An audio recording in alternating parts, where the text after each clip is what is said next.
And I also want to acknowledge that Western economic diversification sustained some of the deepest cuts out of all the regional development agencies, certainly in recent years.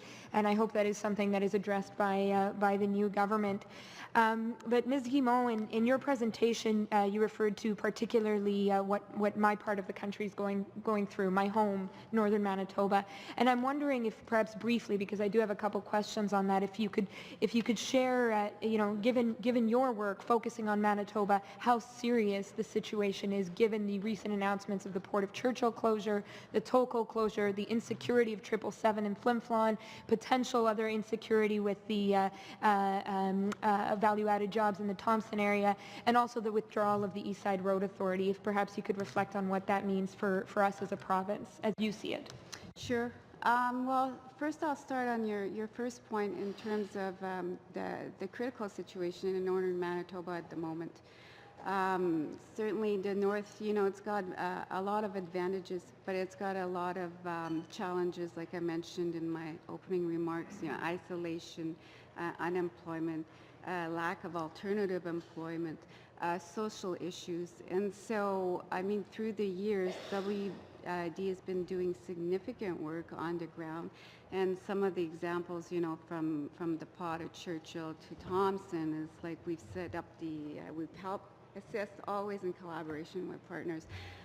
For example, the environmental aerospace testing facility in Thompson, which has helped put aerospace on the map.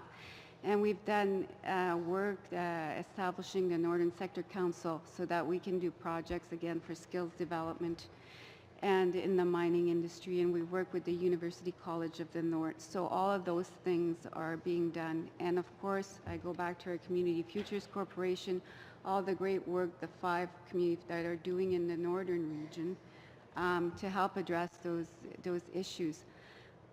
I will speak to Churchill. It is a critical time at the moment. Our department has been very active. My deputy minister has been up in Churchill.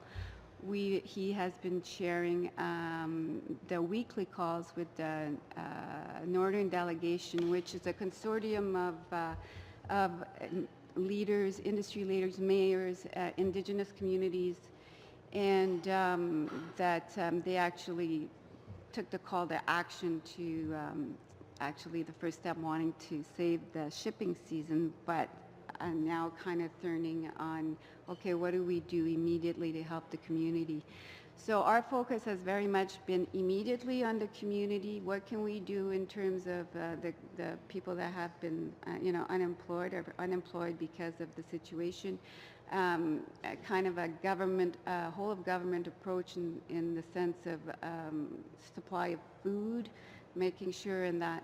But they maybe, sorry to interrupt, because I am familiar with this work, and I just want to pick up on that point because I'm aware that time is pressing. You mentioned whole of government. Many of us are aware that Western economic diversification is on the ground, both in Churchill, or connected in Churchill, and also in the PA with the recent announcement from Tolko. Our question for many of us is who else is on the ground, and do you see a greater role for the federal government and other departments as well to be part of some of the solutions that we need? I mean, there are issues in terms of EI, there's certainly issues going forward in terms of potential First Nations ownership, which would involve obviously INAC and other departments. I mean, given your role and WED's role in seeing how we can all partner, is there a greater role for the federal government as well as other partners, but is there a greater role for the federal government to play to help us find solutions on the ground? I think the long-term solution, yes. I think in the immediate, I think that's what we do. We're on the ground. We do the coordination with all of the federal departments. So yes, we are in contact with INAC. We're in contact with transport, because as you say, it bleeds across a whole lot of departments. Like there's no immediate solution to Omnitrax and the port. So now we're concentrating on the community as first mid-time, and then long-term. Absolutely, it's a role of government, and I think we're really we have engaged and are working really together on finding a long-term solution, but with the community. because it's so key. And they have tremendous amount of assets. I mean, they have Arctic research, they have tourism, they have... But without Niki, sustainability. we'll have to cut you there. We have